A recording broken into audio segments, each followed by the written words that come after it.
Estimados alumnos, la clase de hoy día vamos a hablar sobre máquinas de teleterapia. ¿Mm? En el fondo, teleterapia, recuerden, son todas las fuentes que están fuera del paciente, eh, que en el fondo van a emitir radiación afuera del paciente para poder irradiarlo. ¿Ya? Las máquinas de radioterapia, bueno, sabemos de 1895, Röntgen, el descubrimiento de los rayos X.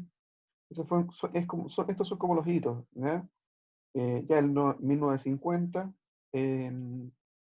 con la creación de, los, de los reactores en cadena, aparecen y el proyecto Manhattan en Estados Unidos comienzan a investigar acerca de nuevos elementos radiactivos y ahí aparece el cobalto 60.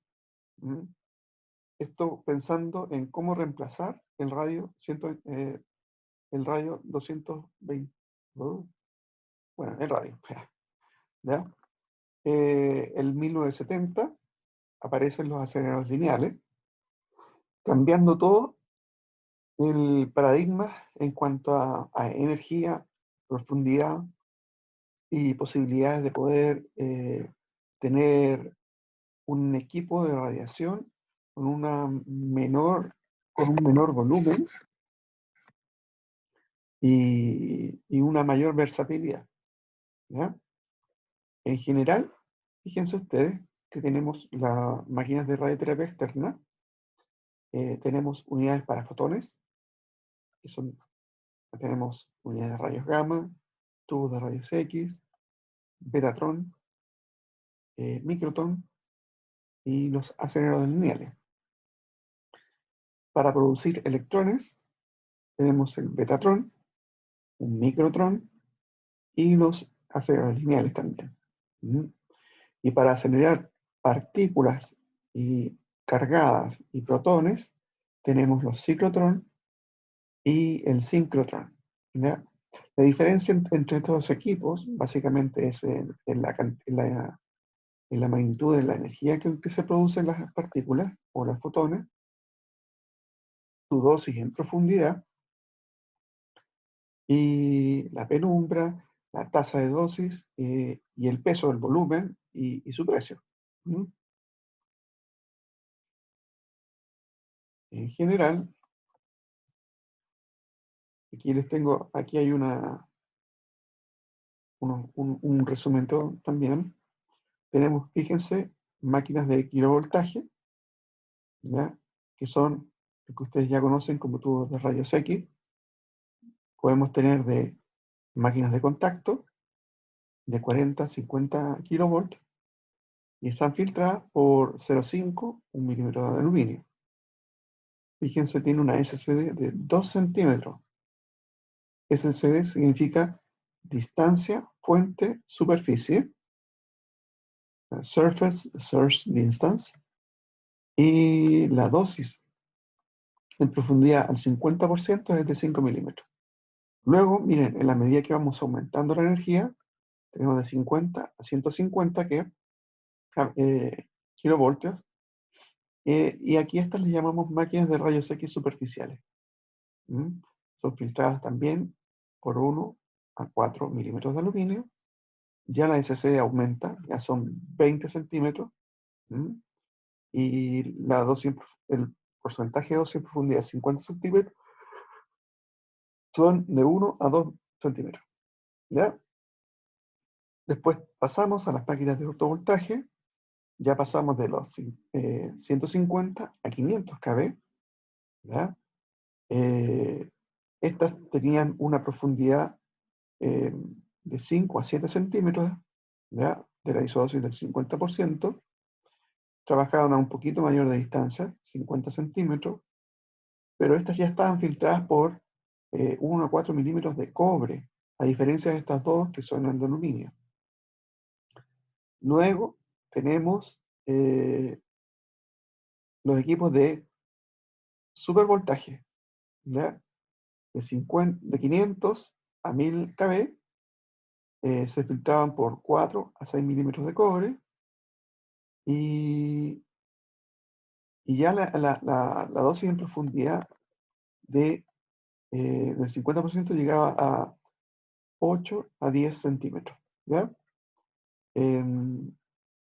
Estos son equipos de ortovoltaje. ¿Ya? Y tenemos lo que tenemos acá, básicamente el tubo de rayos X, y estos tenían unos conos con el cual se direccionaban los fotones. Ahora, como eran de baja energía, no eran muy alta energía, estos conos brindaban muy bien eh, la dosis en la circunstancia, ¿ya? Alrededor. Eh, un detalle, ¿qué pasaba? ¿Por qué no pudieron seguir subiendo la energía, el kilovoltaje? Pasaba que en la medida que íbamos tratando de aumentar la diferencia de potencial, cada vez íbamos necesitando eh, mayor potencial, ¿ya? Y eso implicaba aumentar la corriente, ¿ya? Y se producían arcos espontáneos dentro de los mismos cables. Y eso hacía ya muy complicado eh, poder aumentar la energía.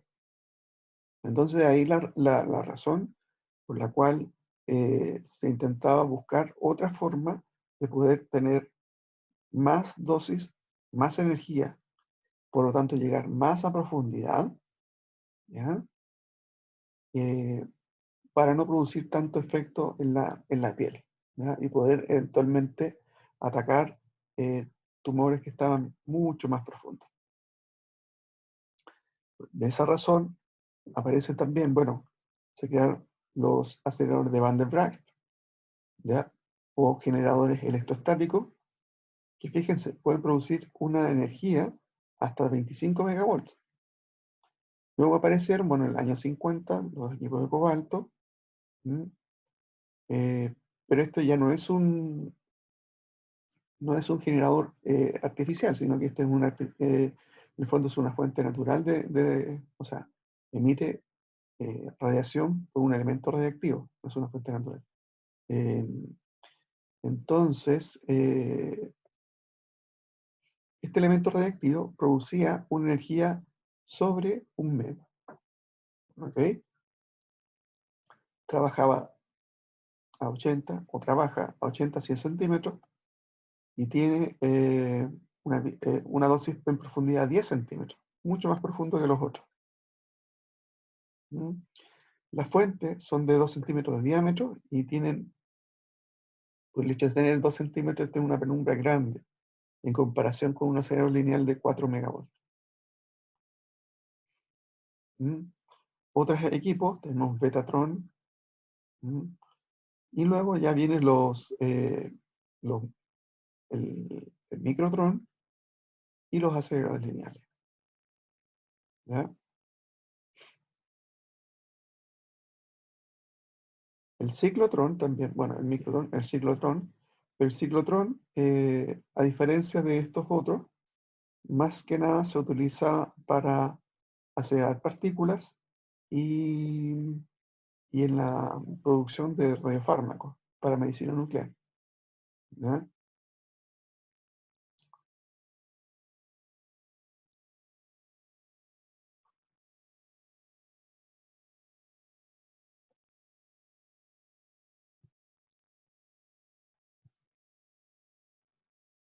Y bueno, corto voltaje y medio voltaje. Bueno, ahí ustedes pueden ver. Vamos con la primera parte de lo que son los haces y unidades de rayos X, ¿ya? En general, los rayos X, ustedes ya saben, se producen cuando los electrones son acelerados en un blanco que es metálico. Se clasifican según su energía típica, que pueden ir de los 10 hasta los 100 keV, en el caso de los rayos X superficiales, y de los 100 keV a los 500 ortovoltaje, y sobre un MeV eh, los rayos X de megavoltaje, que vienen siendo los aceleradores lineales. Esto, bueno, se puede usar en diagnóstico y en teleterapia. Este es un esquema de un tubo de rayos X, ¿ya? Donde esto básicamente los tubos cuentan de un cátodo con un filamento incandescente y un ánodo. En el caso, para los equipos de radioterapia, este ánodo es fijo. Para los equipos de diagnóstico, el ánodo es giratorio, ¿ya? Va girando alrededor. Entonces, lo que sucede es que a la medida que nosotros vamos aplicando una corriente por el filamento, este filamento va a producir eh, una, se va a empezar a calentar y va a hacer que los electrones comiencen a poder a girar más allá de su órbita normal, ¿m? Y pueden ser arrancados por una diferencia potencial entre el cátodo y el ánodo. Entonces, como esto, aquí tenemos cargas negativas de los electrones, aquí ponemos una carga positiva, y eso hace que los electrones salgan expelidos en la dirección del ánodo. Al chocar, por efecto del frenado, van a producir la radiación X, o radiación de Bremsstrahlung de frenado. Dependiendo del potencial que nosotros pongamos entre estos dos, entre el cátodo y el ánodo, va a ser la energía máxima que nosotros vamos a obtener de estos rayos X. ¿Ya? En la producción de rayos X existen dos procesos. Eh, Primero que nada, la ionización de los átomos en el ánodo, que van a producir rayos X característicos, y también vamos a tener la desaceleración de los electrones en el ánodo, que vamos a tener la radiación de frenado. ¿Ok? La, la producción de rayos X característicos, vamos a tener que los electrones van a chocar eventualmente contra los electrones de la capa K, van a salir eyectados, ¿ya? Ambos en cada dirección, pero este electrón, este espacio de la capa K que quedaba vacío, va a ser rellenado por electrones que van a ir de capas superiores, ¿ya? Eh, y los electrones que están en las capas, cada capa, como tiene una energía asociada, ¿m? Al pasar de, de un nivel superior a uno más cercano al núcleo, va a liberar esa energía como radiación X característica. ¿M?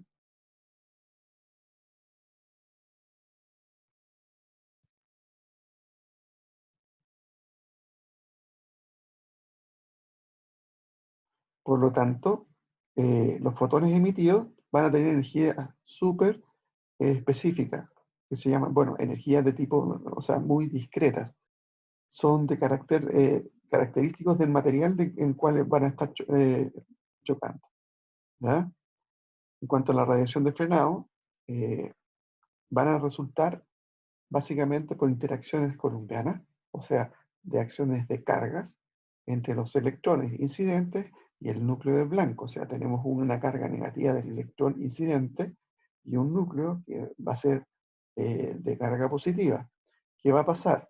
Que el electrón se va a ir acercando al núcleo y por esta acción de atracción de fuerza, este va a tener un cambio de la dirección, pero ese cambio de la dirección va a implicar que va a perder energía cinética, por lo tanto, esa energía cinética se va a transformar en energía de fotones.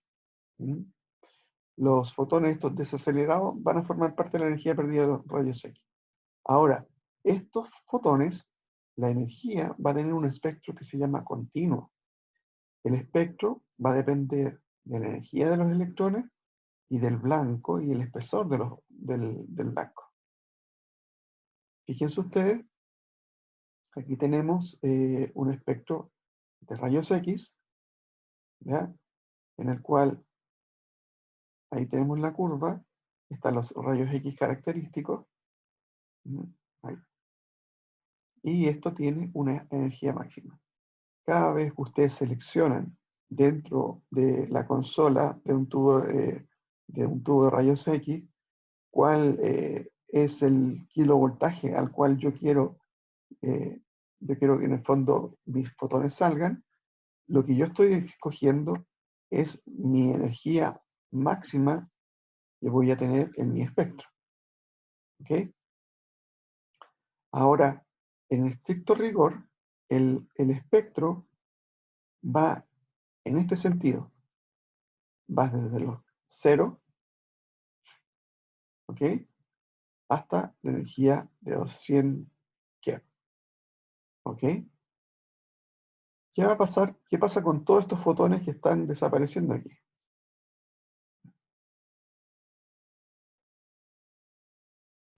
¿Son filtrados? Excelente. Muy bien.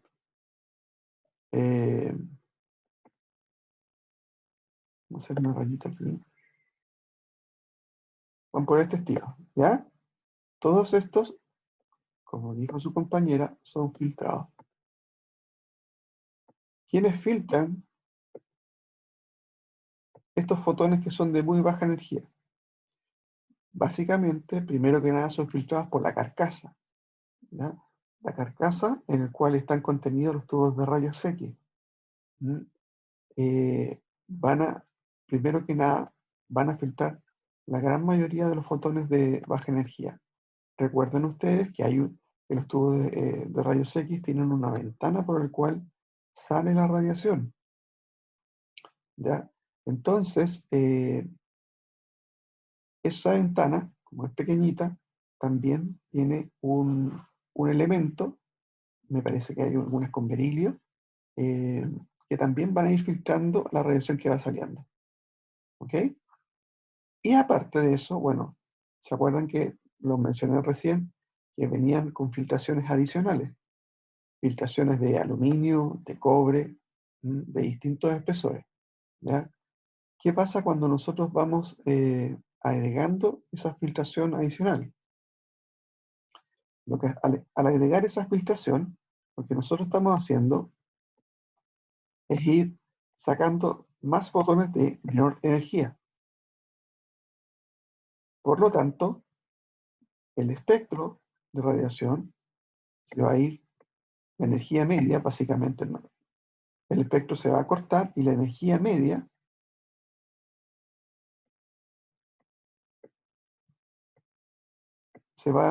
va a ir aumentando. ¿Ok? Como voy sacando la detectiva de varios, entonces la energía promedio se va a ir desplazando hacia la energía de más alta energía y, y lo que se va a mantener, bueno, básicamente vamos a seguir manteniendo los rayos X característicos porque esos son propios del blanco.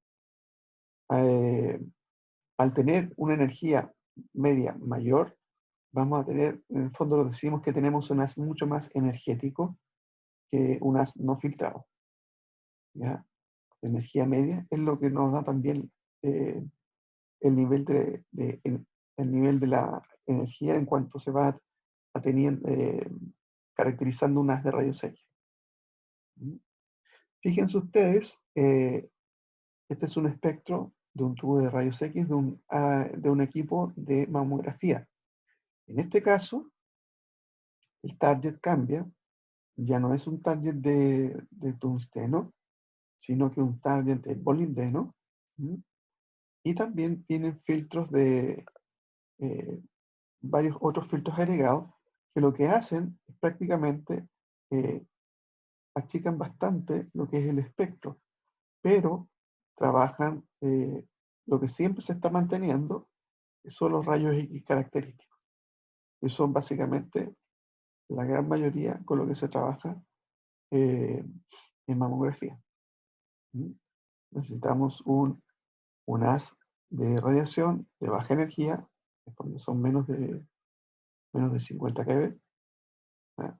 Para producir una imagen a un tejido blando. En cuanto a la dirección de la emisión de los rayos X, fíjense ustedes que lo que tenemos aquí, tenemos un blanco, donde hacemos incidir unas de electrones. Fíjense ustedes, esto que está aquí, no sé si se denota claro, es la emisión que se produce cuando hacemos incidir un haz de electrones de 34 keV.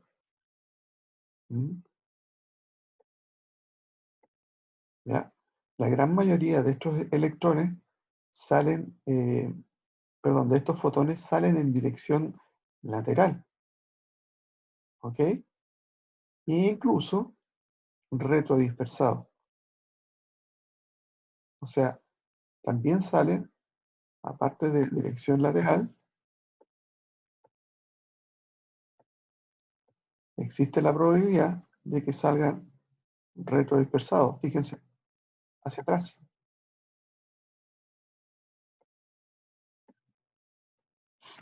¿Mm?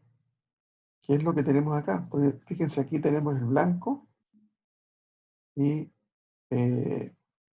se devuelven estos, estos fotones. Ahora, ¿qué va a pasar? Que en la medida que nosotros vamos aumentando la energía, este haz va a seguir la dirección del haz incidente.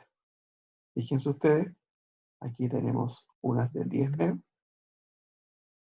en el cual prácticamente todos salen en la dirección del haz. ¿Ok? Entonces, eso hace que en el fondo eh, vamos a tener un espectro que va a ser mucho más dirigido. Ahora, desde el punto de vista de la eficiencia, en cuanto a cuánto es el número de electrones que nosotros tenemos y cuántos fotones realmente vamos a obtener, vemos que estos tubos de rayos X son muy poco eficientes. ¿Ya? De toda la radiación, de todos los electrones que nosotros estamos eh, lanzando, solamente un 1% se va a producir fotones. El resto, el 99%, va a ir básicamente en producir calor. Entonces, para esto, bueno, estos sistemas requieren un enfriamiento bastante considerable para que no se nos funda el ánodo. Bueno, además de tener blancos con alto Z, ¿ya? Cosa que sean capaces de soportar la energía y la incidencia de ¿ya? Entonces, estos equipos básicamente cuentan de el tubo de rayos X, un sistema de enfriación, un generador de la potencia en cuanto a las diferencias potenciales y una consola de control para poder manejar los diferentes factores de la exposición. Vean esto, aquí tenemos dos clases de ánodo, de tubos de rayos X, perdón, con ánodo estacionario y uno rotatorio. Este que está acá, ustedes ya lo conocerán, los conocen, que es un tubo para diagnóstico. Básicamente un ánodo rotatorio. Aquí está el filamento. Y mientras estamos disparando, este va girando. La razón es para distribuir el calor de una manera mucho más uniforme y poder subir el potencial de aceleración. En la medida que yo voy aumentando el potencial, va a ser mayor energía, pero también va a ser la cantidad de calor que se va a producir. Al tener este ánodo rotatorio, hacemos que el calor se disperse de una manera mucho más rápida, sirva como un método de enfriamiento. Y acá atrás, lo que tenemos es un sistema eh, de inyección de enfriamiento que puede ser por agua o también puede ser por aceite, ¿ya? En el caso de los tubos de rayos X de tratamiento, fíjense que tenemos que estos tubos van a ser de ánodo fijo. En general, el ánodo va a ser de cobre para permitir la dispersión del calor, y este ánodo de cobre va a ser enfriado por un sistema de agua forzada. Aquí tenemos que tiene una ventana de berilio. ¿Cómo se llama? Esto está englobado dentro de una carcasa de vidrio para hacer esto al vacío, ¿ya? Un blindaje para el cátodo, tenemos el filamento, un blindaje de la radiación del tungsteno, ¿ya? Esta que está aquí. Eso, fíjense, entonces tenemos estacionario y rotatorio. Este para diagnóstico,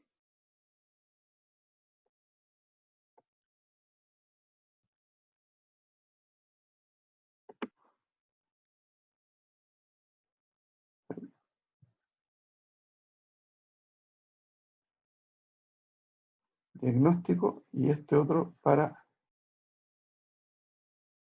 lo que es tratamientos de radiación.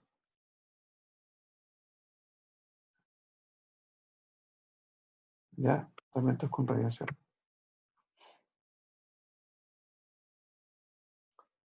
Bueno, los de diagnóstico tienen distintos elementos. Este tiene un ángulo. Y fíjense, esto tiene grafito, molibdeno y tungsteno, o wolframio que le llaman también. ¿Ya? También con capas de renio. Y en el fondo, lo que nosotros vamos a tener, elementos de alto Z. ¿Ya? Cuando el ánodo incluso se llega a se echa a perder, y esto no rota, la intensidad de los electrones prácticamente hace agujeros dentro de lo que es el blanco. Verdaderos puntos de incidencia por los electrones que van chocando. Desde el punto de vista del punto focal del ánodo, tenemos puntos focales grandes y pequeños. Los puntos focales grandes son mejores para propósitos de enfriamiento, pero en el caso de las imágenes van a producir, va a haber una mayor borrosidad de tipo geométrica, lo que va a producir malas propiedades de las imágenes, ¿ya? En la medida que nosotros vamos achicando el punto focal, vamos a producir una mejor calidad en las imágenes, pero vamos a concentrar la incidencia de los electrones en un punto, ¿ya? Lo que puede ser que hacer que el ánodo se pueda eventualmente hasta fundir. Para evitar que esto sea un punto, lo que se encontró como una solución es hacer un foco de manera lineal. ¿Okay? Tengo mi ánodo, mi cátodo, el ánodo, y el foco prácticamente, o sea, es una línea angulada. Y en la medida que yo voy angulando el, el cátodo, voy teniendo un foco mucho más puntual con un área mayor de incidencia para los electrones. ¿Ya? Y ahí por la angulación.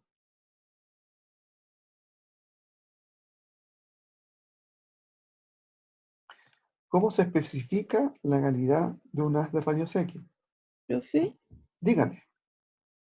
¿por qué para tratamiento no se puede utilizar un ánodo rotatorio si en el fondo el que rote el ánodo es como para cuidar el tubo igual? Es por el sistema de enfriamiento. El otro de ánodo estacionario, el ánodo es de cobre, ¿ok? Y por detrás puedes poner un sistema de agua forzada que es mucho más eficiente que en el cuanto a la dispersión del calor que el tubo de rayos X de diagnóstico, ¿ya? Piensen que el equipo de tratamiento, los tiempos de exposición de un tubo de rayos X de diagnóstico, tenemos máximo 1 segundo, 2 segundos, versus los equipos de tratamiento, que a veces puede estar hasta 1 minuto, 2 minutos, 3 minutos de trabajo continuo.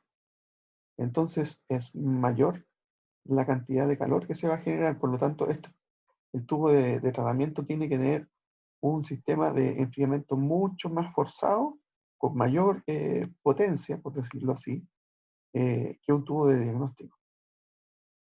¿Me expliqué bien? Sí, profe, gracias. Vale. Entonces, ¿cómo especificamos la calidad de un haz de rayos X? ¿Ya? La calidad de un haz de rayos X, bueno, se va a especificar por el espectro completo de los rayos X, por la cantidad de material de las capas emirreductoras, o sea, cómo son los filtros que estoy teniendo, los filtros de aluminio, si es filtro de cobre,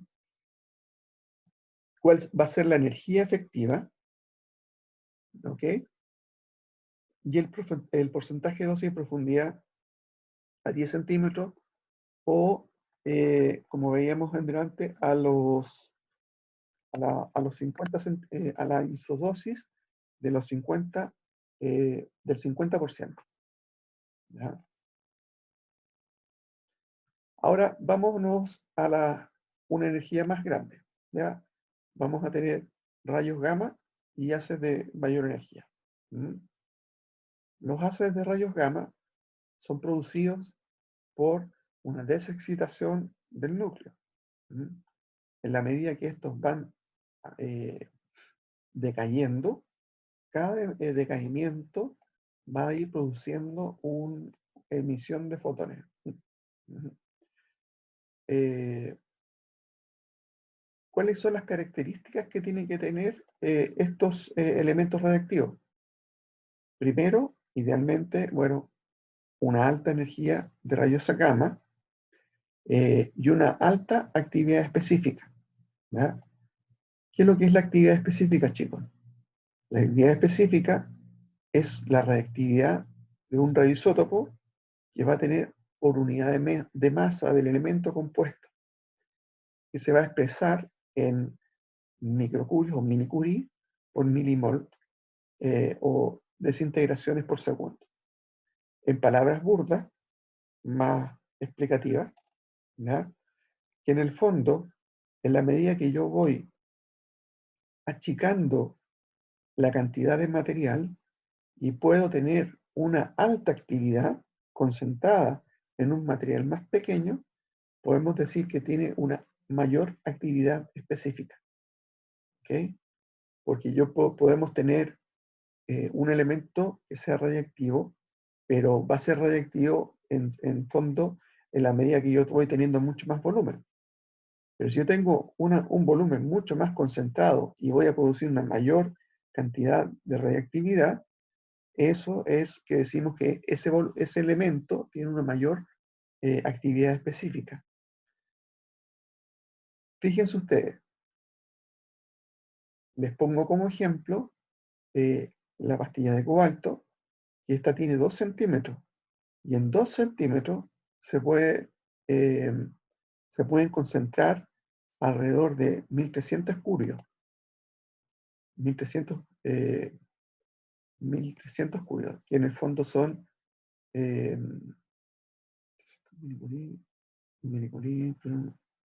son alrededor de 13.000, 130.000. Bueno, por ahí, milicurie. En medicina nuclear, milicurie son la magnitud que nosotros le inyectamos a los pacientes para poder hacer un examen diagnóstico, ¿ya? Pero aquí estamos teniendo cerca de 10 hasta 100 veces mucho más radiación concentrado en un material bastante pequeño. ¿Mm? Ahora, la otra característica que tiene que tener este elemento radiactivo es que tiene que tener una larga vida media. ¿A qué se refiere con la línea media, la vida media? que en el fondo su decaimiento también sea de mucho tiempo, cosa que nosotros podamos tener una cantidad de radiación en la medida que va pasando el tiempo que sea más o menos, que podamos mantenerla mucho más con los años, ¿ya? Ejemplo, acuérdense que la vida media va variando de isótopo a isótopo, ¿ya? En el caso del tecnecio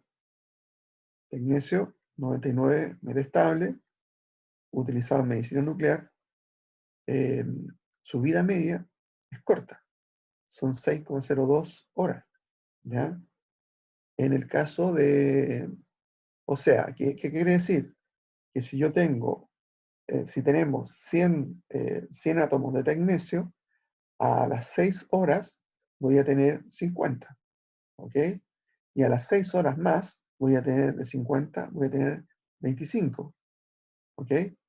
Entonces cada vez voy teniendo, en la medida que va pasando el tiempo, voy a tener mucho menos y por lo tanto mucho menos actividad, y por lo tanto lo que vamos se va a traducir eso en que se van a emitir menos cantidad de fotones en la medida que vamos teniendo menos actividad.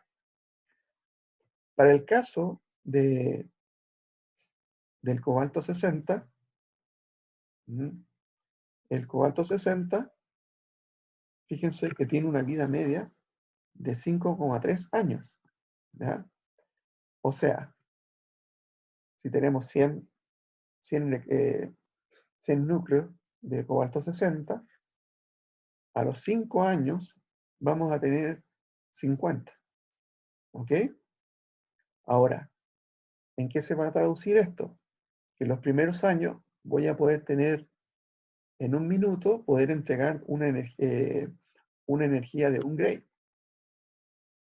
¿ya? 1 gray, en el fondo, de energía entregada por unidad de masa, en volumen de tejido. Pero en la medida que va pasando el tiempo, para poder tener ese gray, ya no lo voy a tener en un minuto, sino que quizás esto va a tener que poner alrededor de 4, 5 minutos para lograr esa misma energía que entregaba en un minuto, cuando estaba mucho más activa. ¿Ya? Eso es con referente a la vida media. En cuanto a la energía de fotones, este tiene, el caso del cobalto 60, primero va a decaer por un decaimiento beta menos, a una energía a un isótopo metaestable, y de ese isótopo va a decaer con 2 clases de fotones. Un primer fotón de 1,33 y un segundo fotón de 1,17. Por lo tanto, podemos decir que el cobalto 60 tiene un espectro que es discreto. Prácticamente, si lo vemos en una tabla, ¿ya? Prácticamente es así, un solo pic. A diferencia, fíjense, del tubo de rayos X, que es continuo, ¿ya? Tengo un solo pic de energía. ¿Cómo se forma el cobalto 60? Se van a bombardear el cobalto 59 dentro de un reactor nuclear con neutrones y este se va a activar a cobalto 60. Y luego del cobalto 60, ¿qué va a pasar? Que cada vez que va a decaer a lo que nosotros llamamos a níquel 60, que es un elemento ya estable. ¿Ya? Otro elemento radiactivo que se puede utilizar es el cesio 137. El caso del cesio 137 se produce por fisión nuclear, ¿ya? Y tiene una vida de 30 años. ¿Mm? La energía de los fotones son 662 keV, ¿ok? Y el cesio 137 va a decaer en lo que es bario, 137. ¿Mm? Para los que vieron Chernobyl, la serie, hablaba mucho de que cuando se abrió el reactor, cayó mucha contaminación, básicamente de cesio 137, alrededor de la planta nuclear. Y fíjense usted, 30 años para poder tener la mitad de actividad. Entonces, el ideal es que para tener una actividad prácticamente despreciable, nosotros hablamos que tiene que pasar alrededor de 10 vidas medias. O sea, 10 vidas medias, en el caso del cesio 137, alrededor de 300 años, para poder tener una actividad despreciable, como para decir que en el fondo esto ya no es radiactivo. ¿Ya? El cesio 137 se ocupa, eh, se ocupa mucho en lo que son los tratamientos de braquiterapia de baja tasa de dosis. La braquiterapia, chicos, es en el fondo cuando tenemos un elemento radiactivo y lo podemos meter adentro del tumor. Entonces, la gracia que tenemos al tener este tumor con esta fuente en alrededor, podemos darle una dosis muy alta al tumor y en la medida que nos vamos alejando, la dosis de radiación va a ir disminuyendo de manera exponencial, como por efecto del inverso cuadrado de la distancia. ¿Mm? La unidad de rayos X, de rayos gamma o máquinas de teleterapia también en general, ¿en qué constan? De un cabezal, de colimadores, un sistema de gantry, ¿ok? En el cual va a girar este equipo. ¿Mm?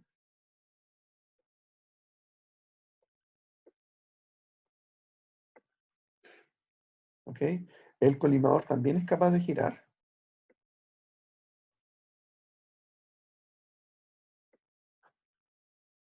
Y una mesa que también gira.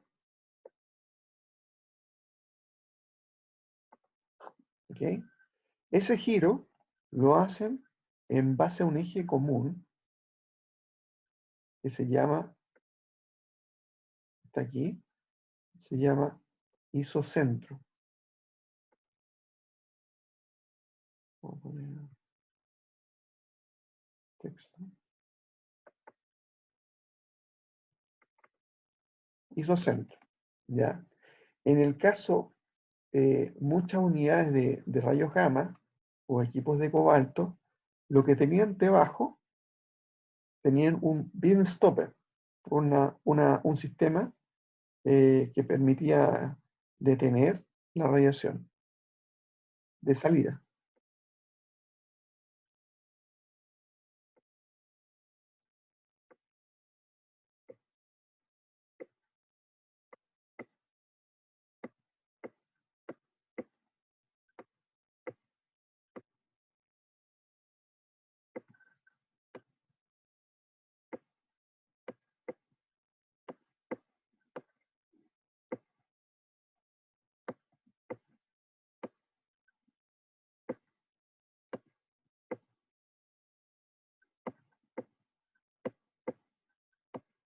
Así se llama.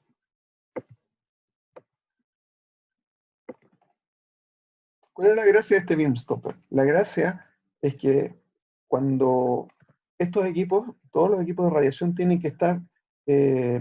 tienen que estar, trabajar dentro de una sala que se llama búnker, que es una sala blindada, ¿ok? Y dependiendo de la energía que tenga, energía de trabajo que tenga el equipo, va a ser el blindaje que haya que fabricar, ¿ok?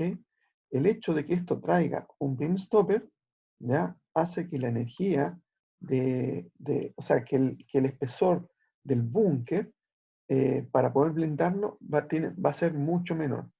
Por lo tanto, y al ser mucho menor, va a ser mucho menos costoso, menos caro. ¿Ya? piensen ustedes como en orden de magnitud que en la medida, o sea, un búnker para un equipo de alta energía sale tan caro como comprarse el equipo de radioterapia, el acelerador lineal. Fabricar un búnker para radioterapia externa también es bastante caro por todos estos efectos del blindaje que hay que agregarle al búnker para que para que la radiación no escape.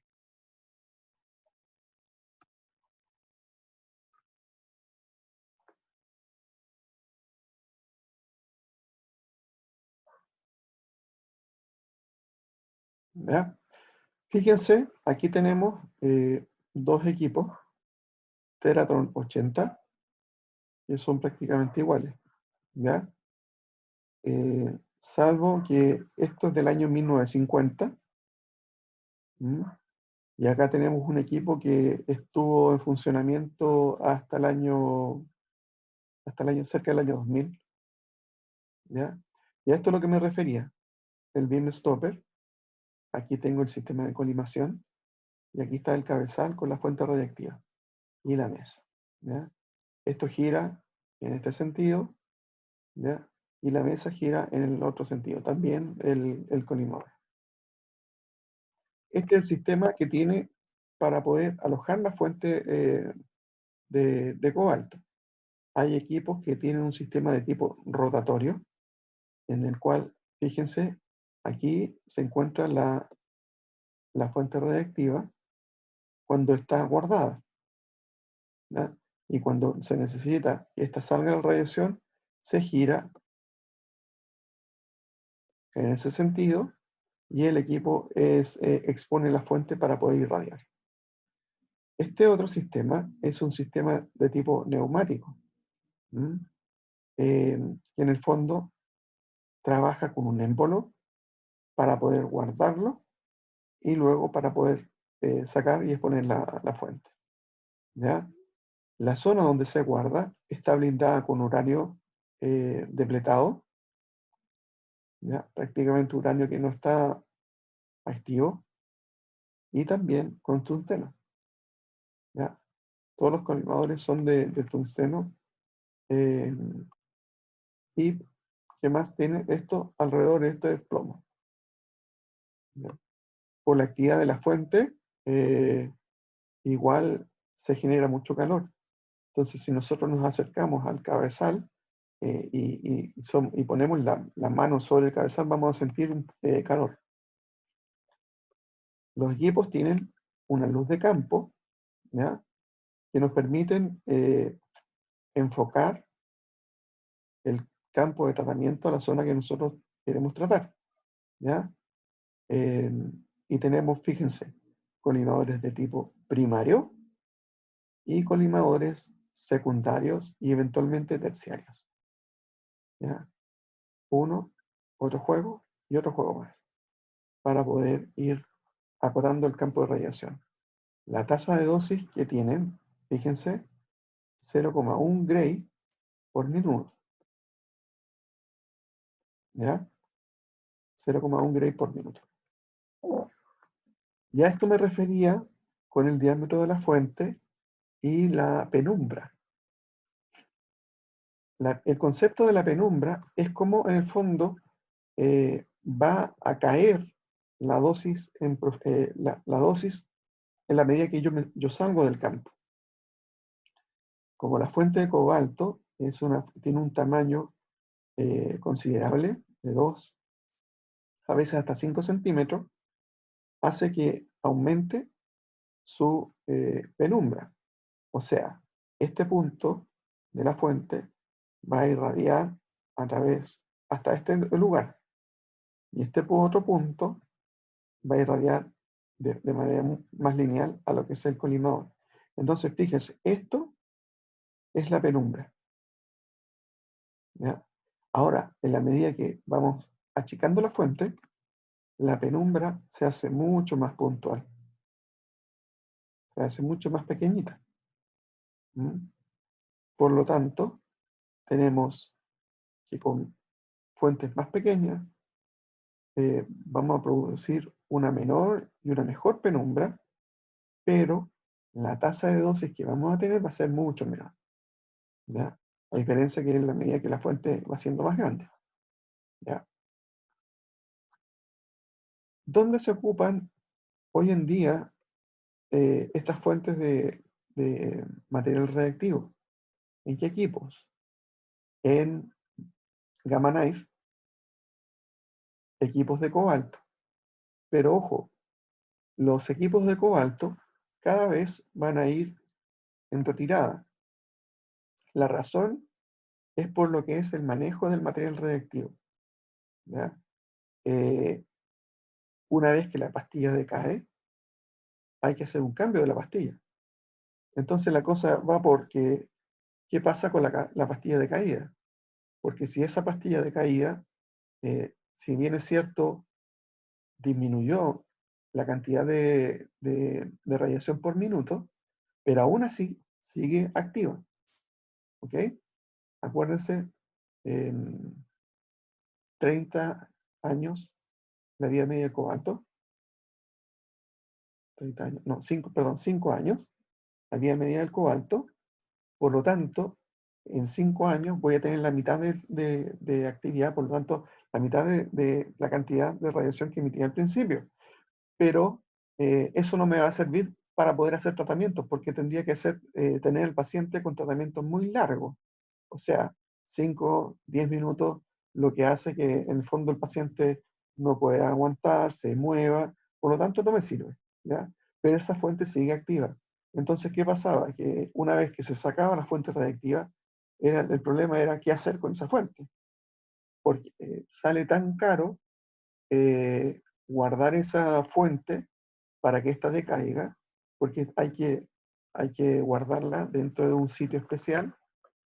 Idealmente que esté blindada, que no, que no vaya a producir derrame del elemento radiactivo y por lo tanto no es un tema menor. Entonces, por esa razón, eh, muchos lugares han optado por sacar los equipos de cobalto para poner aceleradores lineales. Ahora, una de las gracias del equipo cobalto es la simpleza que tiene todo el mecanismo para poder funcionar. ¿Sí? Entonces, en la medida que va pasando en lugares que no hay mucho dinero, muchos recursos para poder hacer cambios y tener un servicio técnico, el equipo cobalto es una muy buena alternativa. Puedes tratar a mucha cantidad de pacientes eh, con la certeza de que en el fondo vas a tener menos probabilidad de que haya falla versus un acelerador lineal. Un acelerador lineal, por el hecho de tener tanta electrónica incorporada, lo más probable es que va a fallar. Basta con que falle una tarjeta, un alza de voltaje, falle la refrigeración, y esto va a hacer que el equipo se detenga y por lo tanto vamos a tener que esperar a que intervenga el servicio técnico para que nuevamente vuelva a operar. Pero donde sí se sigue ocupando es un equipo que se llama Gamma Knife. No sé si han escuchado hablar de él. Aquí en Santiago, Gamma Knife, existen dos equipos de Gamma Knife, ¿ya? Los equipos Gamma Knife, bueno, fueron creados por un médico que se llamaba Lars Lexel,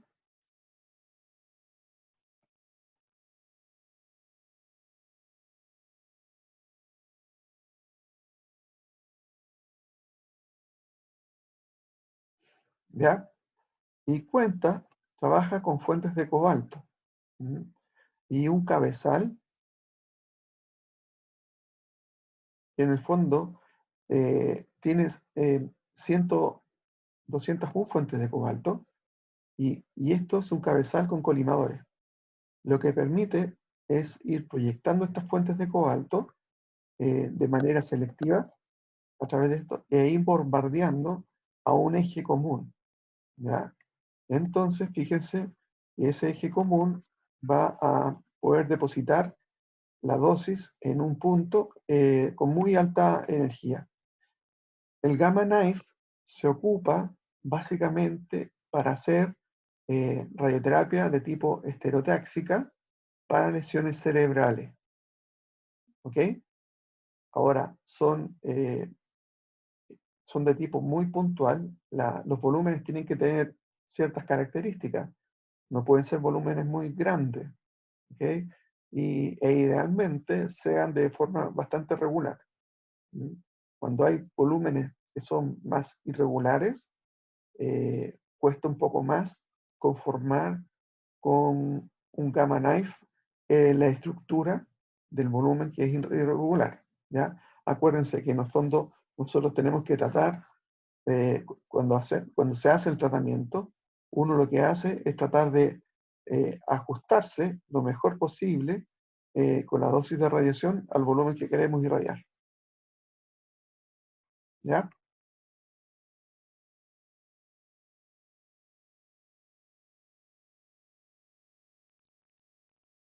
Entonces aquí adentro se encuentran las 201 fuentes.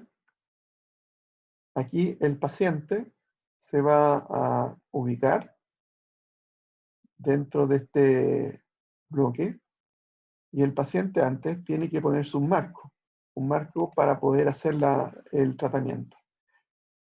Fíjense que estos son los cascos colimadores, ¿ya?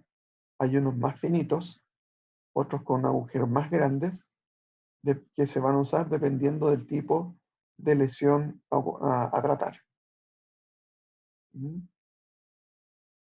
Pasamos a lo que son los aceleradores de partículas. Aquí tenemos para partículas.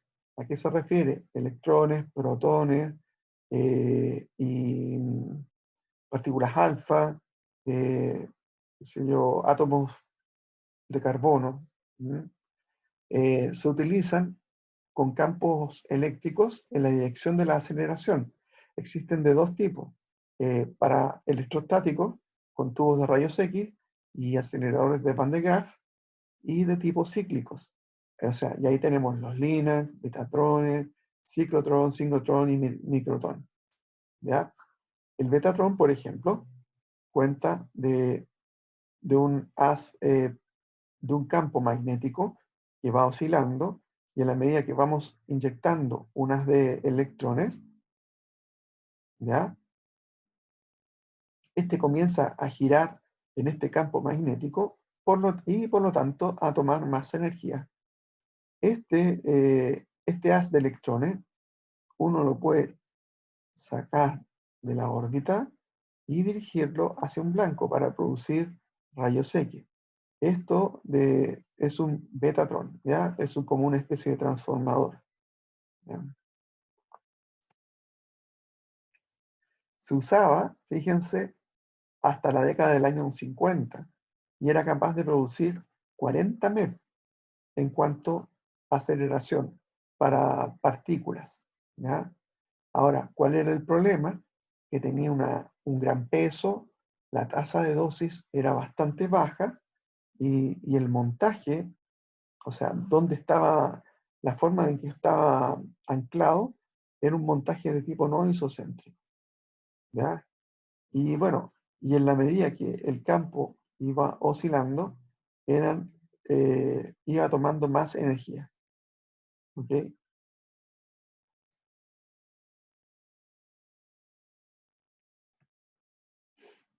Los ciclotrones, fíjense, fueron creados en el año 1930 por Lorentz, ¿ya? Consta de dos D. Fíjense, acá tenemos una D y acá tenemos la segunda D. A eso se refiere, ¿ya? Entonces, tenemos la fuente, esa D se activa, la primera D, y sale el haz de electrones y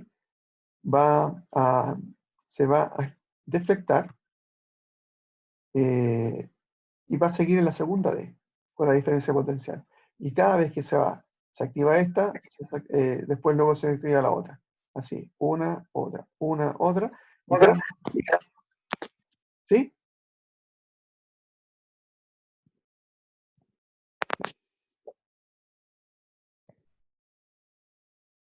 ¿Me pregunta? ¿No? Ya. Cada vez que se va cambiando la diferencia potencial, va tomando mayor órbita, por lo tanto, mayor va a ser la energía que va a ir tomando. ¿Mm? Esto también está bajo un sistema de vacío. Todas las partículas en general están cuando se aceleran, tienen que estar dentro de un vacío. ¿Mm? También tienen un deflector, que en el fondo son los que en el fondo nos hacen desviar el haz de radiación, el haz de las partículas, para poder dirigirlo hacia donde nosotros queremos que vaya.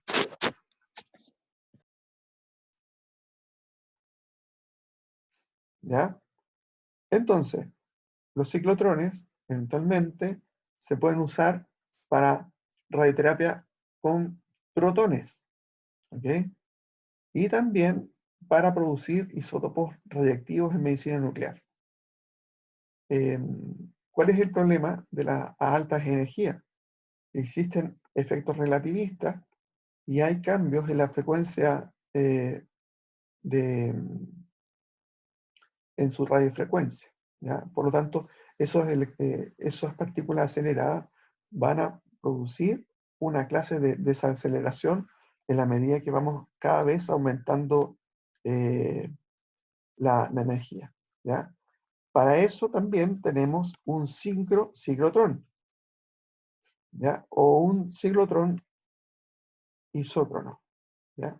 Miren ustedes, para que tengan una apreciación, aquí tenemos dos personas, y aquí tenemos, fíjense, un ciclotrón de Boston, ¿ya? Para poder acelerar protones, ¿ya? Fíjense que es una instalación bastante grande, ¿Mm? Y es muy voluminoso.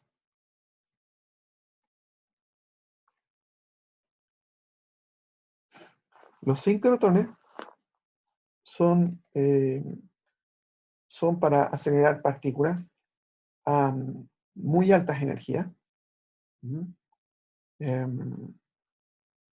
Ahora, ustedes dirán, bueno, ¿para qué sirve? O sea, ¿para qué quiero tanta energía? El asunto es que las partículas, en general, bueno, tienen cargas, ¿Mm? Protones, los haces de partículas alfa, los núcleos de carbono tienen carga y además son muy masivos, tienen mucha masa. Por lo tanto, acelerar, si nosotros, en la medida que baja la energía de una partícula, va a chocar y no va a tener mucha penetración, ¿ya? Por lo tanto, para poder tener un haz de radiación que eventualmente tenga fines terapéuticos, tenemos que tratar de que este llegue a una cierta profundidad. Entonces, para llegar a una profundidad considerable de 5 centímetros, 10 centímetros, nosotros tenemos que acelerar estas partículas por sobre los 100 MeV para poder llegar a una mayor profundidad, ¿ya? Entonces, fíjense ustedes, esto es prácticamente alrededor de, piensen ustedes como una cancha de baby fútbol, por decirlo menos, ¿ya? Hay un sistema de inyección, ¿ok? Y aquí se mete el haz de electrones o las partículas y estas empiezan a girar alrededor para tomar más velocidad. Quiero que hay cada punto, cada cierto, a intervalos regulares, hay magnetos que son focalizadores, ¿ya? Que le llaman cuadrupolos. Y acuérdense, para protones y átomos de carbono. ¿Ya? Fíjense un ciclotrón. Sistema de aceleración, sistema de inyección, y para que le vayan sacando el molde. Fíjense, estas son las salas de tratamiento. Por lo tanto, estas son instalaciones muy, muy grandes. ¿Ok? Y en la medida que son muy, muy grandes, son muy, muy caros. ¿Mm? O sea, no es solamente la instalación. Fíjense, cada uno de estos es en el fondo un sistema de aceleración, por lo tanto, mantener esto aquí, fíjense, entre más grande es el sincrotrón, mucho mayor va a ser el potencial de aceleración que vamos a tener. Entonces, no es una, no es una cosa de que, mira, mañana me compré un sincrotrón y lo voy a instalar. No, pues que es mucho dinero. Profe, ¿Aló? profe, es como el colisionador de hadrones o algo parecido. Exactamente lo mismo. Chu, la ¿Ya? embarró. O sea, ahora, el colisionador de hadrones, en el fondo es la versión más grande, ¿ya? El ciclotrón es como, de tratamientos que hay, es como un décimo de la parte de eso, ¿ya? O sea, porque fíjense que el colisionador de hadrones pasa por 3 países. Un décimo ya, este va a pasar por alrededor de 3 manzanas de, 3 manzanas de Santiago, ¿ya? Este es uno que se muestra en Japón y tiene la particularidad que puede acelerar 230 MeV con protones, en protones, y tiene un diámetro de 6 metros. ¿Ok? Ahora, si nosotros queremos cambiar, los protones son pequeños. ¿Ok? Si queremos cambiar a partículas alfa o núcleos, esto va a ir aumentando el tamaño. ¿Ya?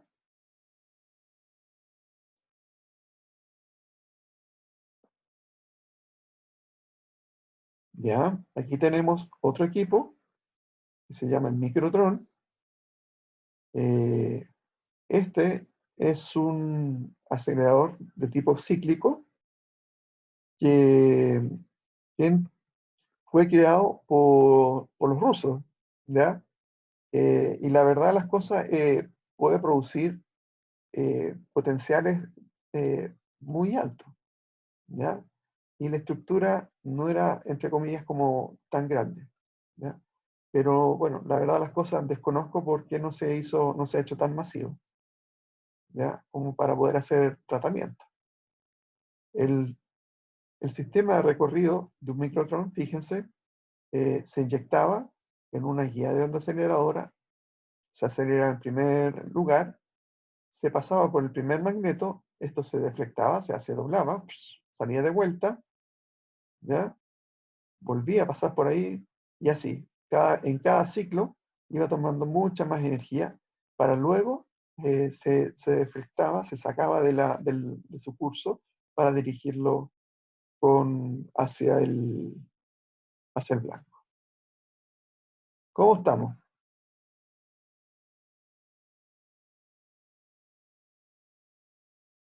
Estamos bien. Bien. Bien, qué ánimo. ¿Ya? Vamos a hacer un leve break.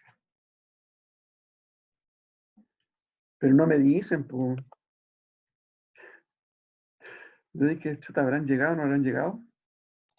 Es que se lo comento porque algunos más ratito tenemos pruebas, entonces, Ya. para no atrasarnos.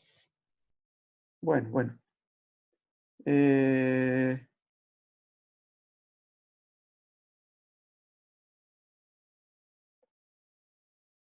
Quería mostrarles, para los que tenían curiosidad de cómo funcionaban, es más o menos esto. Este es un acelerador de partículas para tratamiento. ¿Ya? Entonces, bueno, dicen geometría, para tratamiento, quimio, radio, cirugía. Fíjense ustedes el tamaño de la sala en el cual se hace el tratamiento.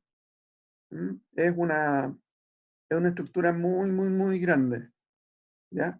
Y es solamente la sala. ¿Ya? Voy adelantando un poquito. Ahora, la gracia, miren, fíjense, estos son fotones. ¿Ya? Los fotones depositan energía en la entrada y también en la salida. ¿Ya? Mientras que los protones solamente van a depositar a la profundidad que uno requiere. ¿Ya? Uno determina la profundidad y con eso va determinando la energía en la cual uno va a disparar los protones. Y esa es la gracia, la curva de Gauss en profundidad. ¿Ya? Este es el ciclotrón, con el cual se aceleran los electrones. Fíjense, después de esto, uno los saca y comenzamos con a la guía de aceleradora, y luego de eso, fíjense, se transporta hacia donde está el gantry. Esto son alrededor de como 2 o 3 pisos de construcción. Y en base a eso, se va tratando el paciente. También hay sistemas de guías de imágenes, se pueden tomar radiografía, tomografía, ¿ya? Tipo Combin, ¿ya? Y la manera de cómo se hace es con un sistema que se llama Scanning Beam. En el fondo, corte por corte va rellenando el volumen, ¿ya? Y luego cambia energía y va al siguiente corte, ¿ya? Y la gracia es esa, o sea, que bombardean solamente la profundidad y no llega a ser más allá. Entonces puede hacerse eso. ¿Se fijan? Es una instalación muy, muy, muy grande. Profe, una Diga. consulta. Sí. Este tipo de instalaciones están como bajo tierra, porque igual me imagino que como emiten tanta radiación, entonces encuentro que Pero acuérdate, dejarlo bajo tierra. ¿Mm? pero acuérdate que son partículas. Es más fácil detenerlas que un haz de fotones. Ah, verdad. ¿Ya? Por lo tanto, no requiere mucho menor espesor para poder hacer el blindaje. Obviamente tiene que tener un blindaje, pero no así, digamos, que sean demasiado considerables. ¿Mm?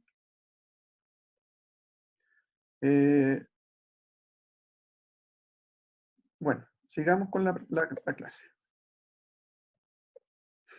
¿Ya?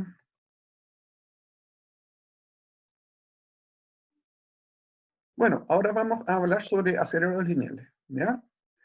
Aceleradores lineales, generaciones, cómo se hacen y todos los sistemas que hay. La gracia de los aceleradores lineales son máquinas que en el fondo aceleran electrones a distintos potenciales. Por lo tanto, en la medida que vamos acelerando estos electrones, y lo podemos hacer en si son blancos, vamos a proveer fotones de la misma energía, aproximadamente. El asunto es que estos aceleradores pueden ir desde los 3 MB hasta los 25 MB. Y también hay equipos que son simples, que solamente producen fotones, y equipos que se le llaman duales, que trabajan con fotones y electrones. Esa es la diferencia entre los simples y los duales. Cuando le hablan de un dual, es que dice, ok, un dual es que produce fotones y electrones. Mucha gente lo confunde cuando le dicen dual, es dual, o sea que trabaja con baja y alta energía. No, ¿ya? ¿A qué se refiere con baja energía? baja energía a potenciales menor de 10 MB. Y de 10 hacia arriba hablamos de alta energía. Ese es como el límite. ¿Mm?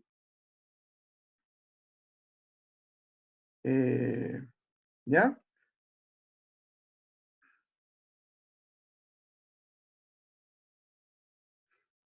Ok. Entonces tenemos fotones.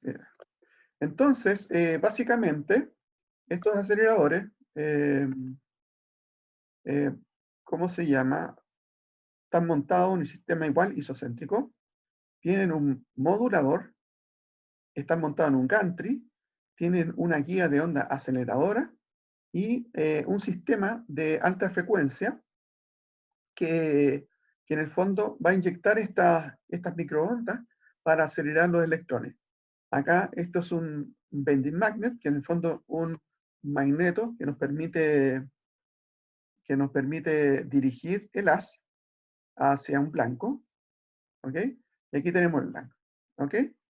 Entonces, fíjense, aquí tenemos distintos tipos de aceleradores lineales. Hay equipos que son monoenergéticos, que solamente producen una sola energía, un sistema de gantry. Esta es la guía de onda aceleradora, es muy sencilla, muy chiquitita, ¿ya? Y acá está el cañón de electrones, donde se producen los electrones, y el blanco, ¿ya? Montado en un sistema isocéntrico. Nuevamente, un generador de microondas para hacer eso. Ya aquí tenemos uno un poquito más complejo, donde tenemos una guía de onda aceleradora, una fuente de radiofrecuencia, el cañón de electrones, el bending magnet, ¿ya? El blanco y el sistema isocéntrico. Y este otro que es un poco más grande, que tiene la guía de onda aceleradora afuera. Básicamente esos tres tipos. Hoy en día, los principales componentes de un acelerador moderno tenemos el sistema de inyección, el sistema de generación de radiofrecuencia, la guía de onda aceleradora, lo que llamamos sistemas auxiliares, sistema de transporte de haz, la colimación y los sistemas de monitorización. ¿Ya? Veamos lo que es el sistema de inyección. Acuérdense que yo les comentaba que los aceleradores, por efecto de una emisión termoiónica, se calentaba el electrodo y estos tenían, del cátodo se transportaba una pequeña diferencia de potencial hacia el ánodo. Pero este ánodo, fíjense que está ahuecado. ¿Mm? Entonces, estos electrones van a pasar a través de este espacio hacia la guía de onda aceleradora. ¿Ya? Esto se llama cañón de electrones, donde se producen los electrones. ¿Ya? Aquí tenemos una foto del cátodo, que es curvo, para hacer que estos se concentren en una dirección. Lo otro, chicos, miren, los electrones en sí no se aceleran solos. Se aceleran porque estos electrones se van acoplando a una microonda, a una radiofrecuencia. Al estar acoplados con una radiación también de tipo electromagnética, cuando están en su fase positiva, se acoplan estos electrones que tienen carga negativa y se transportan a través de unas cavidades, acelerándose en cada cavidad. ¿Mm? Una cavidad acelera un poco, en la siguiente cavidad lo toma otra onda, sigue y así sucesivamente, hasta llegar al potencial elegido. ¿Ya? Estas microondas se van a generar de dos maneras. Hay fuentes que son generadores de radiofrecuencia o de las microondas. ¿Ya? Dentro de esas tenemos el equipo que genera propiamente tal las microondas, es un magnetron. El magnetron, chicos, fue creado para la Segunda Guerra Mundial por los ingleses, cuando ellos querían en la implementación de los sonares. ¿Ya? Para eso fue creado el magnetron. Mientras tanto, en el otro lado del Atlántico, por otra parte, los hermanos Varian crearon lo que era el kleinstrom. el kleinstrom en sí no genera radiofrecuencia, no genera microondas. Lo que hace es un amplificador de microondas. ¿Ok? Para eso necesita un generador de pulsos que le va a inyectar, que va a crear las microondas, y luego eso se va a inyectar a este amplificador que es el kleinstrom, y las va a acelerar mucho más. Y la diferencia es que, bueno, tamaño, precio, básicamente. Ahora, los dos cumplen la misma función. Entonces, aparte de eso, tiene que haber... A ver.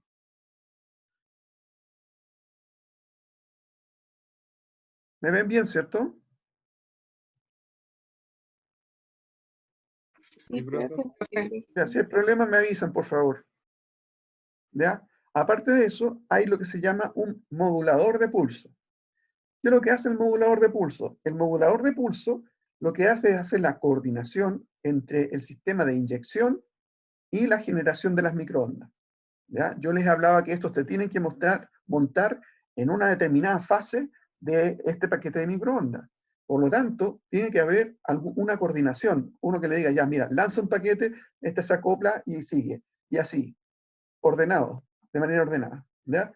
Este director de orquesta se llama modulador de pulso. ¿Ya? Eso es lo que hace. Luego de eso, esas microondas, junto con los electrones, se van a inyectar dentro de la guía de onda aceleradora. ¿Ya?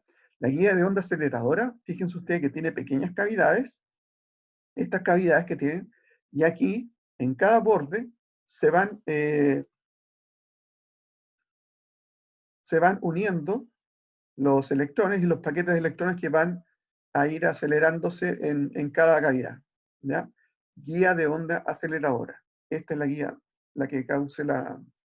Ahora, alrededor de esta guía existen unos magnetos que se llaman cuadripolos, que lo que hacen en el fondo es compactar el haz de electrones en el centro para que esto siga una dirección y no se vaya a chocar contra las paredes. ¿Ya? Entonces, ¿para qué sirven las cavidades? Acoplar y distribuir la energía de las microondas entre las cavidades adyacentes y proporcionar un patrón adecuado de campo eléctrico para la aceleración de los electrones. Existen dos tipos de guías de onda aceleradora. Uno, un tipo que se llama de onda viajera y uno de onda estacionaria. ¿Ya? Fíjense aquí, no sé si funciona esto. Este es un equipo de onda viajera. El equipo de onda viajera, la guía de onda aceleradora es bastante larga. ¿Ya? En la medida que nosotros vamos teniendo mayor longitud, va a ser el potencial de aceleración. ¿Ya? Cada vez que está en un color azul, si lo alcanzan a ver, es porque está en una fase negativa. Y en cada fase que está en roja, va a ir tomando. Entonces, estos paquetes de electrones van a ir montándose bajo esa microonda, lo que yo les comentaba recién. ¿Ya? Esa es onda viajera. Mientras que la onda estacionaria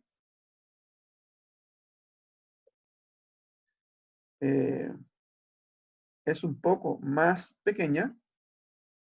Lo que hace, fíjense, lanza un paquete de microondas, este incide y luego se refleja en la vuelta. Pero se hace coordinar, en el fondo, que la suma de ambas microondas genera un potencial mucho más alto.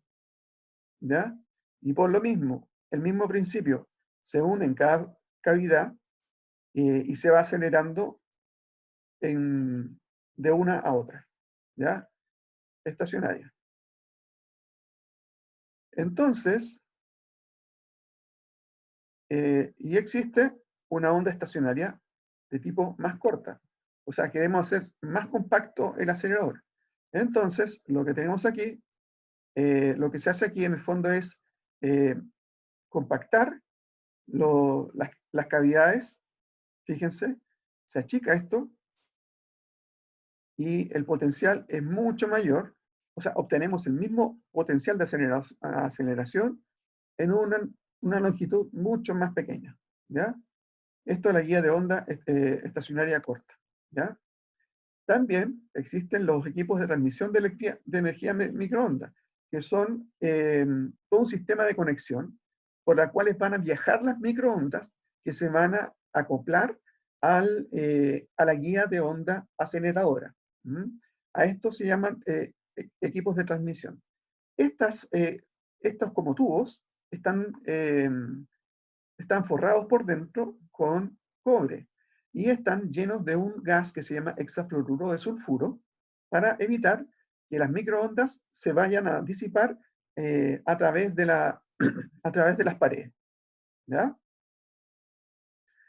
Los sistemas auxiliares, tenemos unidades que no están directamente involucrados, ¿ya?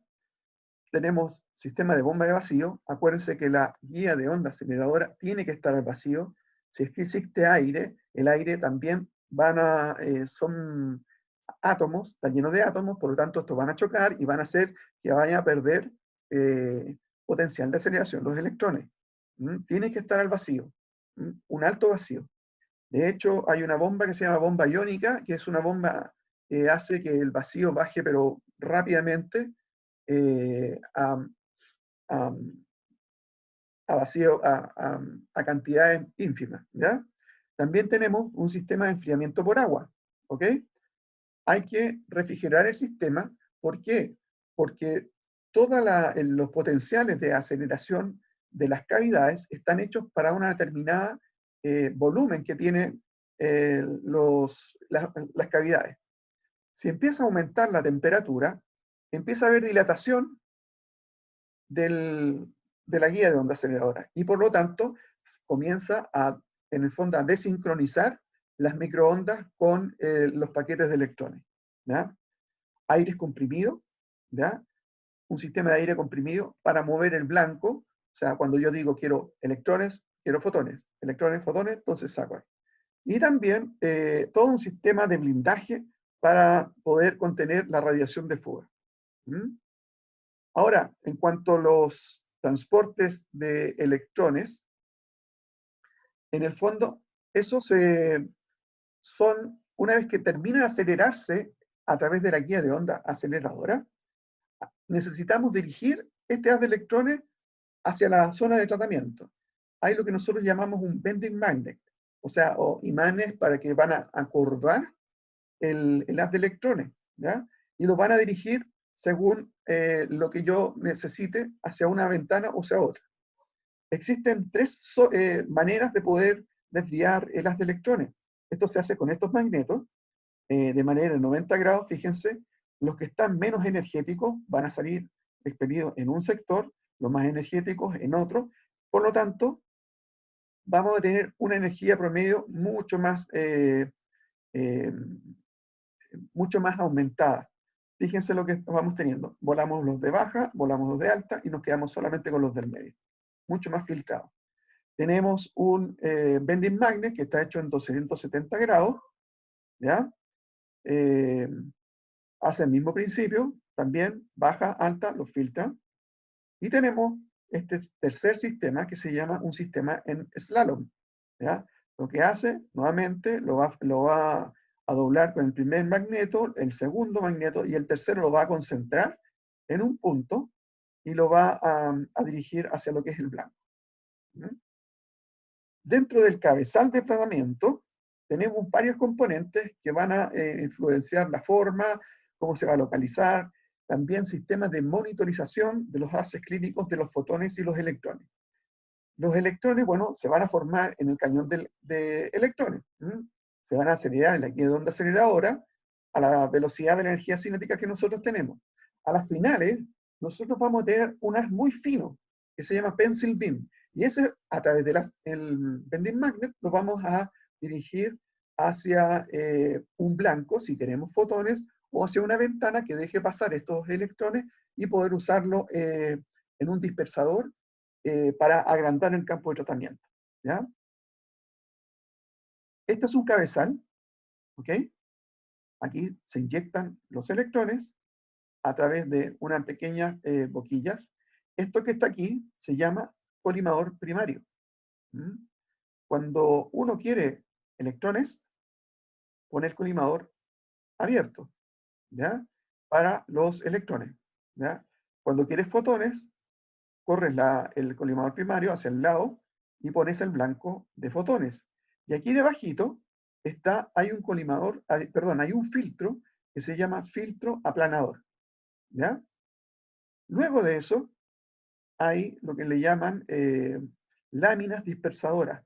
Yo les comentaba que el haz de electrones es muy finito, pero necesitamos un haz que sea lo suficientemente grande como para poder tratar zonas mayores. Los haces de electrones van desde los 4 centímetros hasta los 25 centímetros, 25, 30 centímetros. Ese es el tamaño máximo para electrones. Para fotones van desde 1 centímetro hasta 40 centímetros, en general. Debajito tenemos lo que son cámaras de ionización, que son los que nos permiten censar la cantidad de radiación y también si la planicidad y la simetría, que no se corra no se desplace, ¿ya? Desde donde está incidiendo con el filtro aplanador. Por lo tanto, si se empieza a desplazar, el perfil de la dosis se empieza a curvar, ¿ya? O eventualmente a no ser simétrico entre un borde y el otro. Debajo de eso hay un sistema de luz que nos ayuda a focalizar el haz de fotones. Esto va hay también lo que se llama un telémetro, que en el fondo nos permite medir la distancia que hay desde el foco, que en el fondo vendría siendo donde está chocando, hasta el isocentro. También hay cuñas, ¿ya? Que son unos filtros especiales que se utilizan cuando uno quiere darle forma al haz, ¿ya? Y también existen lo que son colimadores secundarios y colimadores terciarios, y hay veces que estos colimadores terciarios se dividen en multiláminas, ¿ya? Aquí un poco el mismo sistema, filtro aplanador, cámara de ionización, colimadores secundarios, ¿ya? Para explicar lo mismo. Cuando no existe un filtro aplanador, cuando el haz choca, este haz sale con mucha más energía en el centro, ¿ya? Y hacia los bordes va dirigiendo con menos energía. El filtro aplanador lo que hace es que el perfil de la dosis en profundidad lo hace plano. Este es el perfil. Esto se fabrica midiendo con una cámara de ionización y moviéndose en el sentido lateral, ¿ya?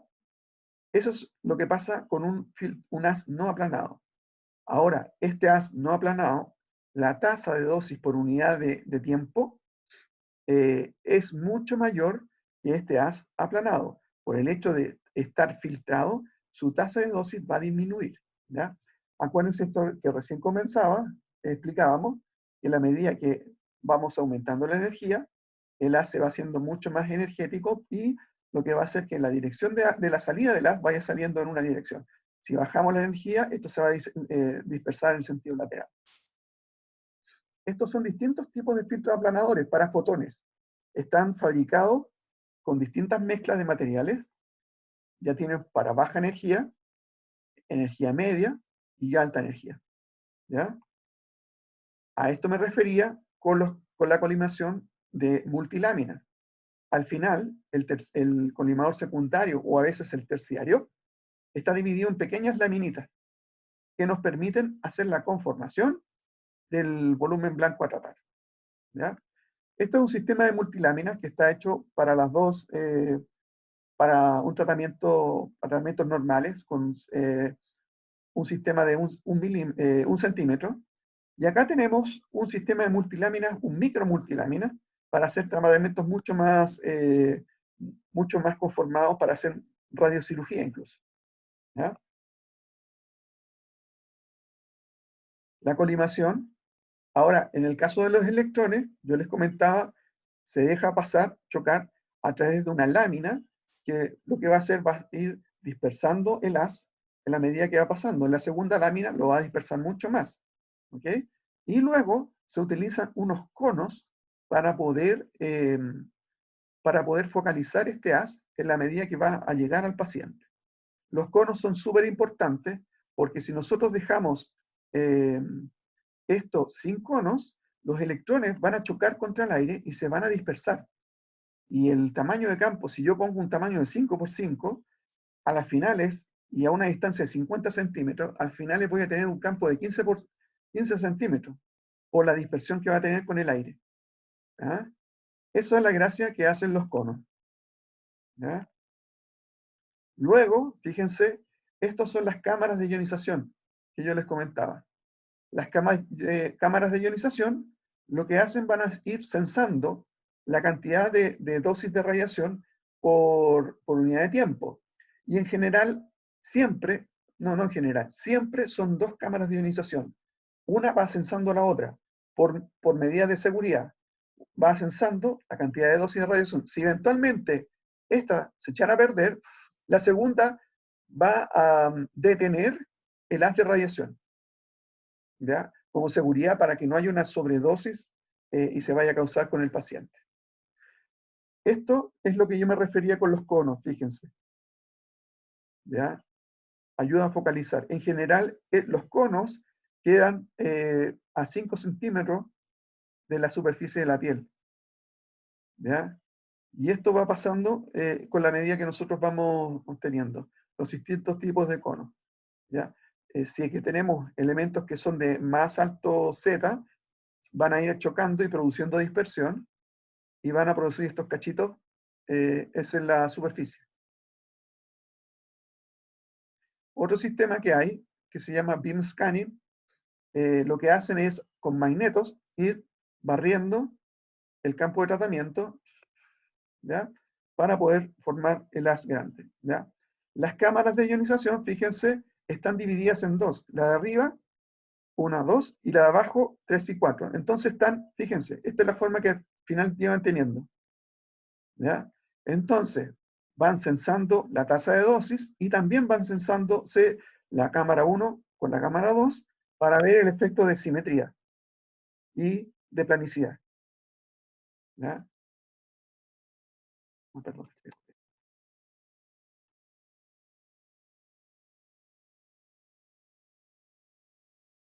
Un videíto.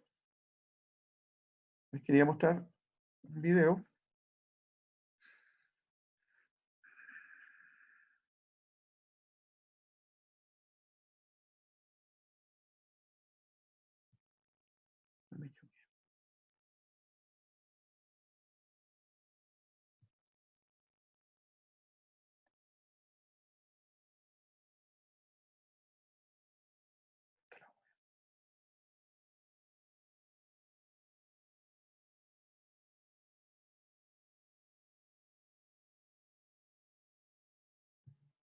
Eh,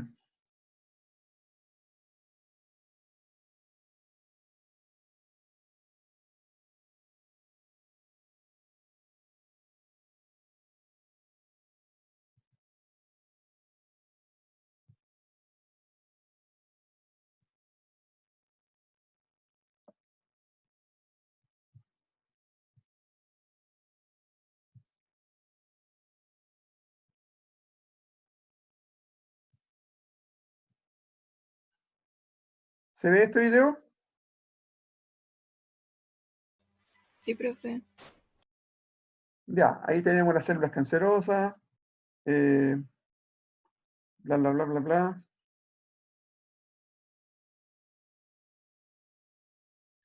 ¿Ya? El acelerador lineal, fíjense, aquí tenemos el acelerador. Este es un acelerador de tipo que se llama Electa. Esto que está aquí son un tubo de rayos X y un panel de silicio. Entonces vamos a mostrar cómo funciona este acelerador. Primero tenemos la generación de haz.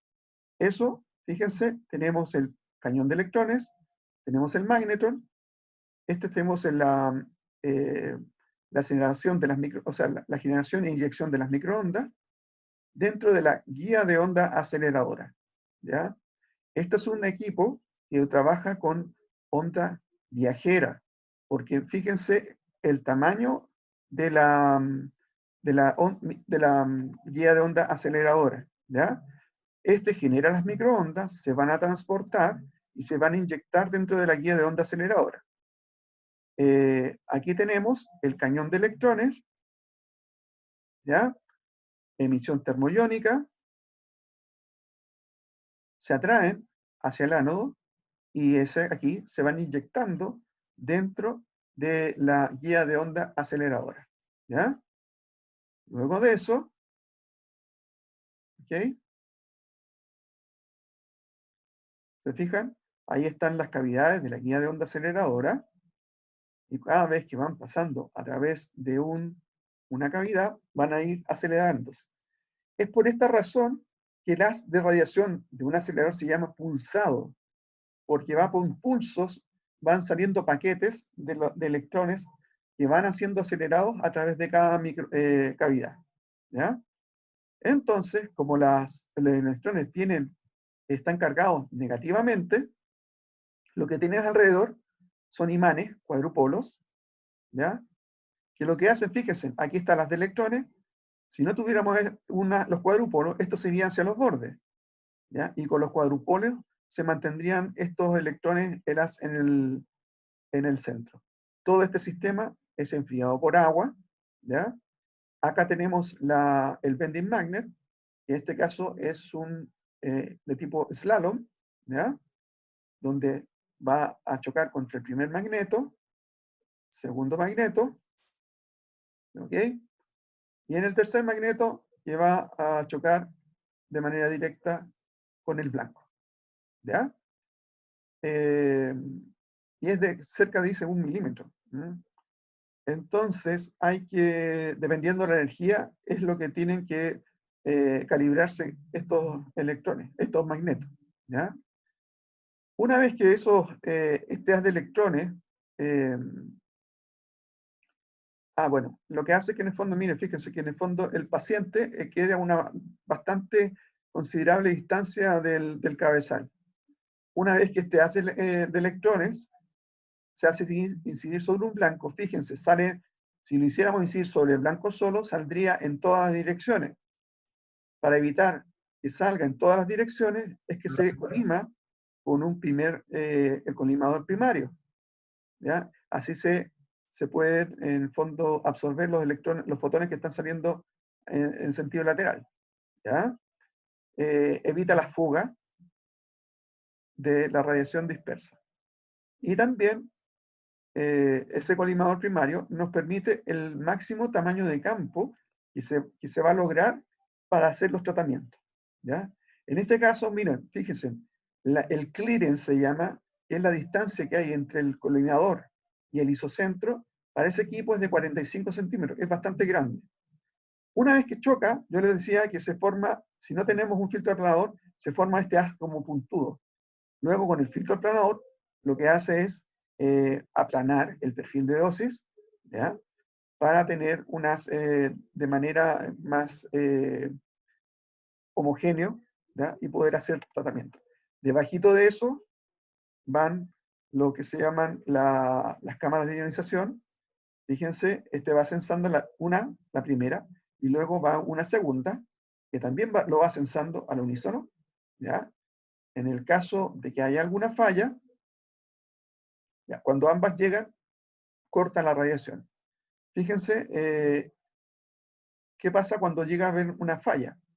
Estamos censando, se echó a perder la primera, y la segunda censó que se detuvo la primera, por lo tanto va a cortar la radiación. Esta es la distribución de la dosis en una determinada profundidad. Entonces, el haz eventualmente vaya chocando, puede producir estas variaciones que se mostraban recién.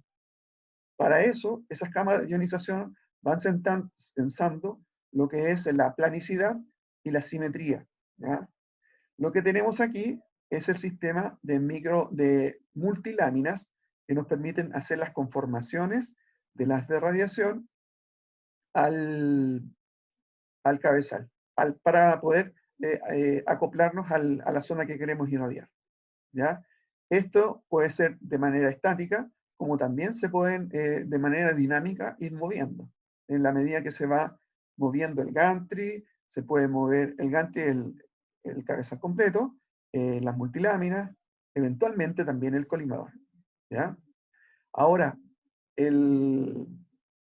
todo esto se va a comandar con un computador central. Tenemos un modulador de pulso, ¿ya? Y hace la sincronización entre la generación de microondas, inyección y sistema de deflexión. ¿Ya? Entonces, fíjense, aquí tenemos un sistema que va más lento, más rápido, y eso se permite con este control que hay a través de manera computacional. ¿Ya? Todo esto es un sistema digital. ¿Ya? El sistema digital permite controlar las microondas en las distintas fases y poder hacer diagnóstico y almacenar todas las posiciones que vamos teniendo. ¿Mm? Entonces, la gracia de esto es que queda mucho más espacio libre. Entonces uno puede poner pacientes que son bastante voluminosos, que en el fondo no va a haber problemas que eventualmente vayan a chocar. ¿Mm? O también sistemas de fijación. Los sistemas de fijación nos permiten, como dice la palabra, fijar o contener al paciente para que éste sea capaz de aguantar la posición para el tratamiento. ¿Mm? Porque en el fondo necesitamos que el paciente en todas las sesiones de tratamiento esté en la misma posición, ¿ok? Para que se pueda cumplir nuestra, nuestra apuesta de que en el fondo la conformación que estamos diseñando va a llegar a la zona de que nosotros estamos queriendo lograr. ¿Ya?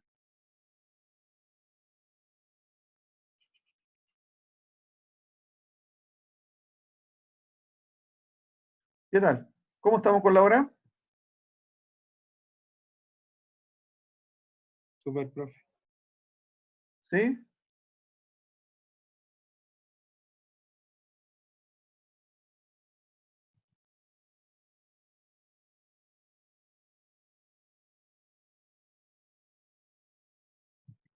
Ya.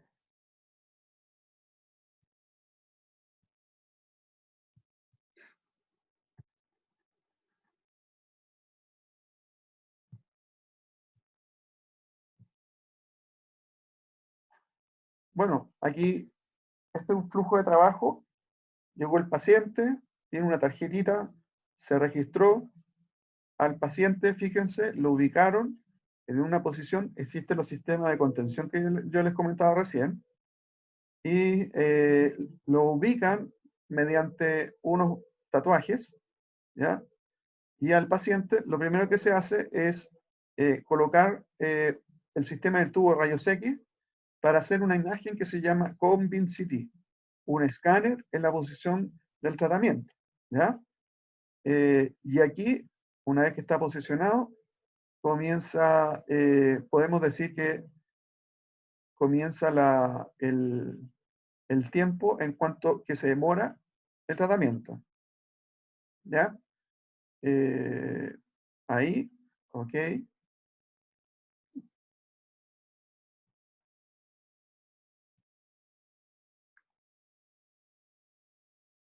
Salió la chica, va afuera, dispara. El equipo, fíjense, lo primero que hace, en este caso está tomando una imagen. Es una imagen que va a pasar un tubo de rayos X con este panel de silicio, va tomando imagen fluoroscópica en cada angulación. ¿Ya? Esto es constante.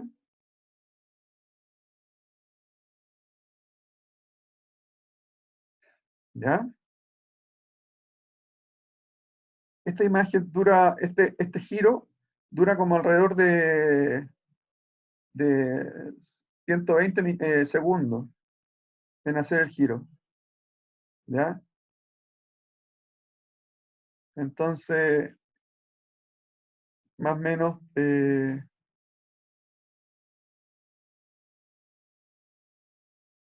tenemos eso. Hay otros que son de medio giro que son mucho más rápidos. ¿Mm? Parte abajo y termina acá.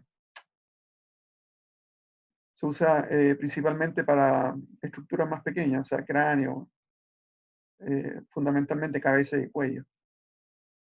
¿Ya?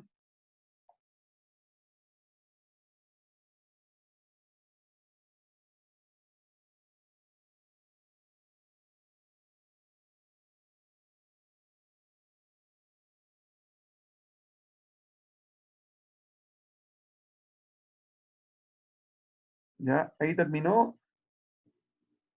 2 minutos. Fíjense, se hizo la imagen, se hace la comparación, se ajusta el paciente a la posición de planificación y luego comienza el tratamiento de vuelta.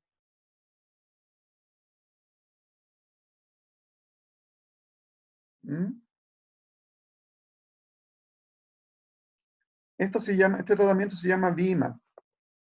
Se hace una intensidad modulada dinámica, en la medida que va girando el gantry, se va haciendo la conformación, fíjense. Aquí tenemos, se supone que el tumor ahí, al lado de la vértebra, ¿ya? Y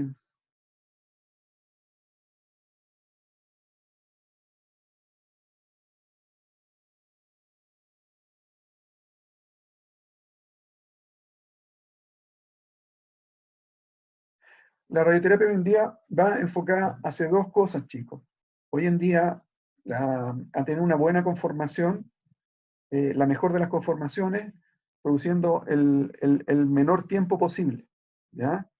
Ahí, fíjense, este es un paciente con un cabeza y cuello, con una mascarita para garantizarlo. Y fíjense, 4 minutos. En 4 minutos se le hizo se hizo la imagen de verificación para hacer una buena puntería y el tratamiento. ¿Ya? ¿Estamos, chicos? ¿Dudas, preguntas?